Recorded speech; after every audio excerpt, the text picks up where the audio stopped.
Тоа на јавност, особено почитувани граѓани на општина Новаци, сакам да истакнам дека со овој амандман се решава еден проблем кој што можеше да се случи и да биде актуелен доколку сите пратеници кои што сме на оваа комисија не го изгласавме амандманот со цел да помине да се обезбедат средствата во буџетот. Имено се работи за заемот за депонија на цврст отпад, кој што е во износ од 55 милиони евра и кој што дел од тие средства треба да се обезбедат за да се изгради најмодерна депонија во на општината Новаци. Местното население имаше едно отворено прашање со кое што можеше оваа намера да биде дополнително загрозена доколку се оставеше пристапот до таа депонија која што ќе се наоѓа на старите копови на рек Битола, со што нема да пречи ниту на населението, нема да создава дополнителни проблеми ниту на хабитатот, а нема да создава никакви проблеми поради оддалеченоста и местото кое што е избрано дополнително. Во таа депонија ќе има и компостара и обработување на отпадот и нема да се шират ниту мириси, нема да има ниту несакани епизоди како другите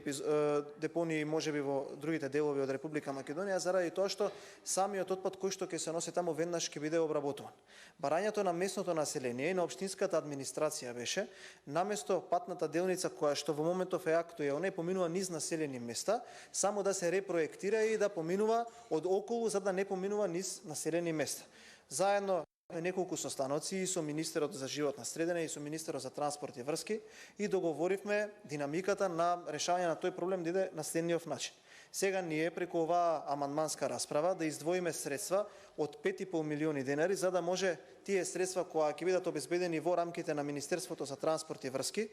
Министерството за транспорт и врски со одлука на влада веднаш да ги префрли на општина Новаци и општина Новаци да отвори јавна постапка каде што ќе избере изведувач кој што ќе треба да го испроектира овој пат.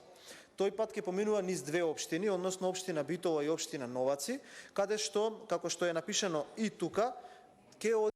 со исклучка од патот кој што ги поврзува овие две општини до самата локација каде што треба да биде депонијата. На тој начин нема да поминува ни тој пат низ ниту едно населено место, со што ќе се обезбеди еден урбан, односно еден нормален хабитат на сите жители во населените места. Денеска бевме известени началникот на општина Новаци дека имале средба во општината со министерот за животна средина, каде што биле и на таа траса која што треба да биде обезбедена.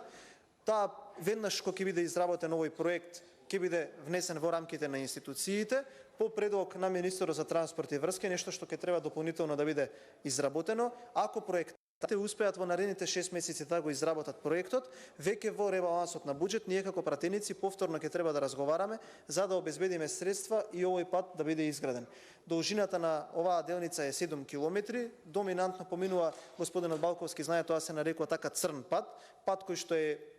што постои, кој што е изграден, кој што треба да биде асфалтиран, треба да биде проектиран по сите правила. Има делумно и мал процент кој што треба да биде експроприиран, но на овој начин ќе биде решен проблемот, со што и е исполнето едно барање и кон партнерите кои што ни помагаа во овој дел, а тоа се швајцарската амбасада и швајцарската агенција и држава и која што е расположена за истото ова да даде грант за да се изгради во општина Новаци. Повторно ќе кажам, најмодерната депонија во Република Македонија, која што ќе има и компостара и обработувач, ќе има и дел од обработливи капацитети за отпад, нема да загадува и нема да шири миризба. Благодарам.